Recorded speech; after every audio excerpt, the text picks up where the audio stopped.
তুমি বললে পাহাড় কিনে দেবে। আমি বললাম কিসের প্রয়োজনে? একটা যদি পাথর করিয়ে আনো, সাজিয়ে রাখবো ঠাকুর সিংহাসনে। হঠাৎ তোমার বাগান কেনার শখ। হেসে বললাম খরচ করো বুঝে। একটা বরণ গোলাপ কিনে এনে নিজ হাতে খোঁপায় দিও বুঝে।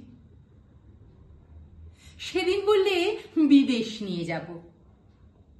আমি বললাম অর্থ অপচয়। তার চেয়ে চলো দুজন মিলে বসে নদীর পাড়ে দেখবো সূর্যোদয়।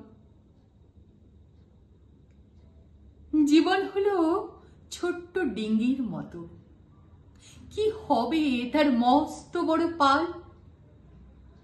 ঝড় জল সব সামাল দিতে গেলে চাই তো মোটে শক্ত দুটো হাল। আমরা হলাম মাটির কাছের জীব, সারা জীবন মাটির মাপেই রই।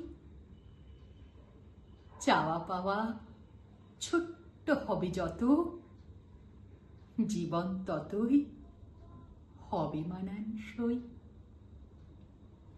ধন্যবাদ।